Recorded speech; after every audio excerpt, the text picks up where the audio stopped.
Tuesday on Days of Our Lives may begin with bad news, but the real drama is not only in what is revealed, it is in how everyone reacts once the truth lands.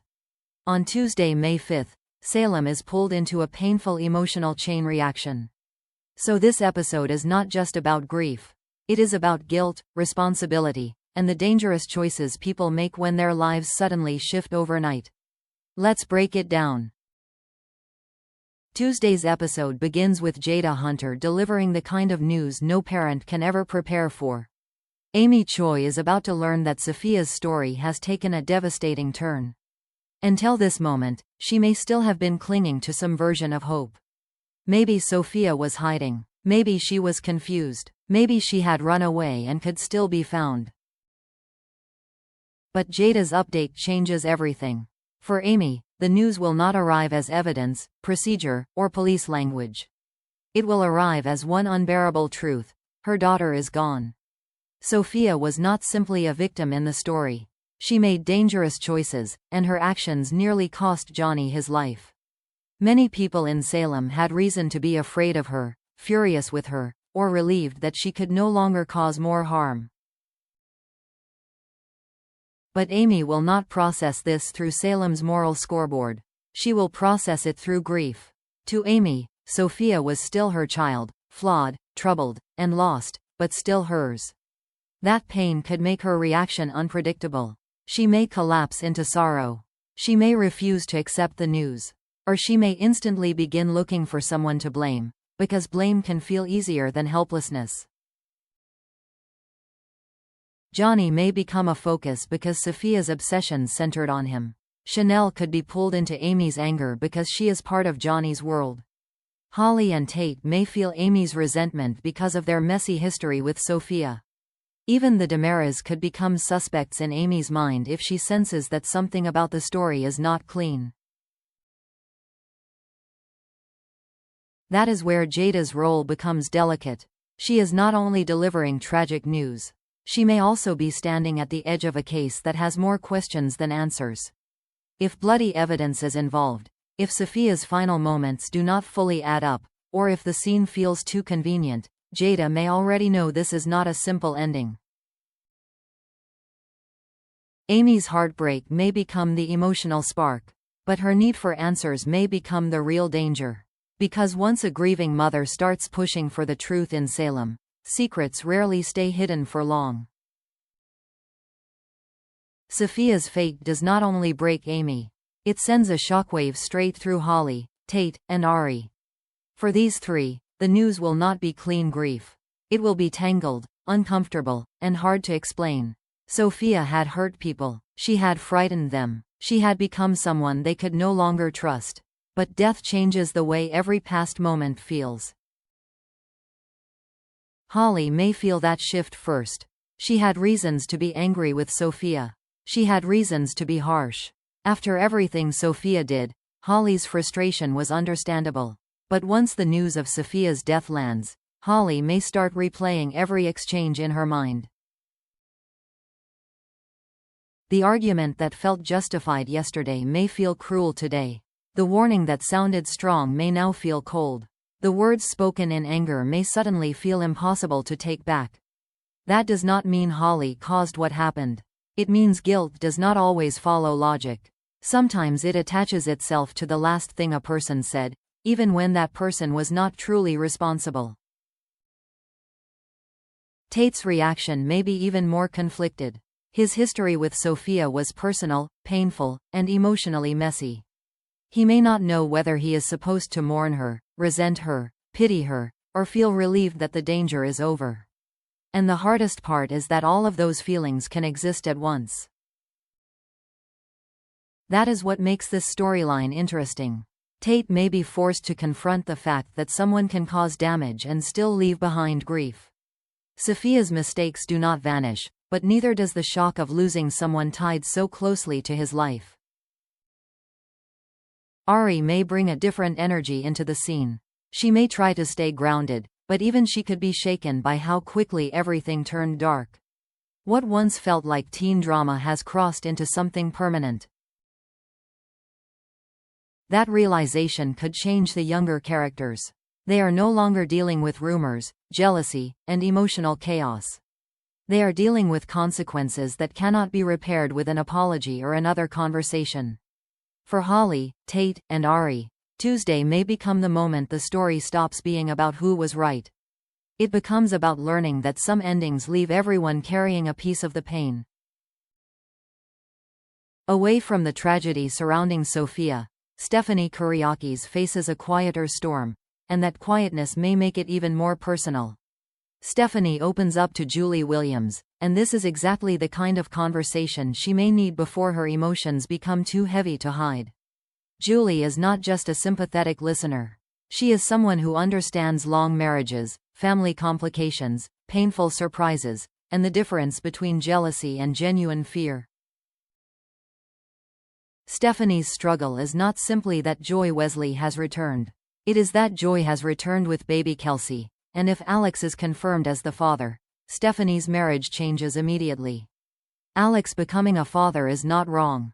In fact, Stephanie may admire him for wanting to step up. She may know Kelsey deserves a present father. She may even respect Alex more because he is not running from responsibility. But emotional maturity does not erase emotional pain. Stephanie is being asked to accept a life-changing reality she did not choose. Joy is no longer just someone from Alex's past. She is now connected to him through a child. That means phone calls, visits, decisions, emergencies, birthdays, and a lifelong bond that Stephanie cannot simply ignore. And that is the fear she may finally admit to Julie. Not that she hates Kelsey. Not that she wants Alex to abandon his daughter. But that she does not know where she fits in a future that suddenly includes Joy forever. Julie may help Stephanie put words to what she has been trying to bury. If Stephanie pretends she is fine just to appear supportive, resentment could grow quietly. And if Alex assumes his love for Stephanie will automatically make everything okay, he could miss the emotional damage happening right in front of him. This conversation may not give Stephanie an answer, but it may give her permission to stop pretending. And in a marriage, that can be the first step toward healing, or the first sign that the foundation is beginning to crack. The biggest emotional shift on Tuesday may come when Alex asks Joy to stay in Salem. At first, his request makes sense. If Kelsey is his daughter, then Alex cannot treat fatherhood like a visitor's pass. He needs to be present. He needs to bond with the baby. He needs to show that he is ready to take responsibility, not just say the right words after the DNA results arrive. That part is admirable, but the complication is what this request does to his marriage. When Alex asks Joy to stay, he is not only inviting his daughter closer. He is also bringing Joy into the daily structure of his life. That means co-parenting will not be some distant arrangement. It will become real, conversations, schedules, decisions, emotional check-ins, and unexpected moments where Alex and Joy have to act like a team. For Stephanie, that could be painful even if she tries to be understanding. She may know Kelsey is innocent. She may know Alex is doing what a father should do. But knowing something is right does not mean it feels easy. Stephanie suddenly has to make room for a child she did not expect and a woman who now has a permanent connection to her husband. Joy does not have to openly compete with Stephanie for the situation to feel threatening. Her place in Alex's life is already protected by Kelsey. Every parenting choice gives Joy a reason to call, visit, consult, and remain close. Even if Joy's intentions are sincere, the setup alone can create emotional pressure. And if Joy still has unresolved feelings for Alex, the risk becomes even greater. Alex may believe he can keep everything balanced, love Stephanie, support Joy, and raise Kelsey. But Salem has a way of turning good intentions into emotional traps. One missed dinner, one late-night baby emergency, one private moment with Joy, and Stephanie may start wondering whether her marriage is changing faster than Alex realizes. So Alex's request may be responsible, but it could also be the first decision that makes Stephanie feel like an outsider in her own future. Meanwhile, Philip's advice to Gabby may seem like a quieter scene, but it could be setting the stage for a major DiMera confrontation. Gabby is not entering Stefano's will drama as a passive observer. If she believes the divorce documents were forged, then she may also believe she has been cheated out of her rightful place as Stefan's widow. And for Gabby, being erased is never something she accepts quietly. That is why Philip's perspective matters. He understands power games. He knows how wealthy families protect their secrets, how inheritance battles turn personal, and how quickly a legal claim can become a full-scale war. So his advice may not be about stopping Gabby. It may be about making sure she does not walk into the DiMera estate with anger as her only weapon. Because anger may get attention. But evidence changes the room. If Gabby has proof, she could walk into Stefano's will reading and destroy the version of events the DiMeras want everyone to accept. She could argue that she is still Stefan's widow, that the divorce was never valid, and that his inheritance should not move forward without her claim being recognized. That would put her directly in EJ's path. And EJ will not simply step aside because Gabby says she was wronged. He may challenge the documents, attack her motives, question her timing, or try to make her look opportunistic. The DiMeras know how to turn a legitimate claim into a character assassination. So Gabby needs to be careful. Philip may be warning her that this is not just about being right. It is about being ready. If she makes her move too early, the DiMeras could crush it. But if she waits until the right moment, with the right proof, she could turn Stefano's will reading into a public disaster for the family.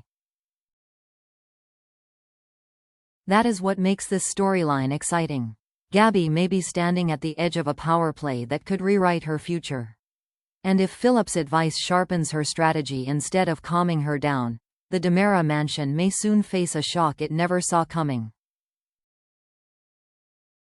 So Tuesday, May 5th looks like an episode built on emotional pressure from every direction.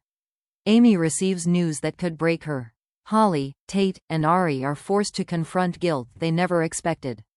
Stephanie opens up to Julie as Alex's new daughter changes the shape of her marriage. Alex asks Joy to stay in Salem, a decision that may be responsible but emotionally risky. And Gabby, with Philip's advice in mind, may be preparing to make a bold move before Stefano's will reading. The biggest question is this: are these characters beginning to heal, or are they only stepping into the next wave of disaster? Which storyline are you watching most closely? Sophia's tragic fallout, Holly and Tate's guilt, Alex and Stephanie's marriage crisis, or Gabby's DiMera inheritance battle? Share your thoughts in the comments, and don't forget to like, subscribe, and turn on notifications for more Days of Our Lives spoilers and updates.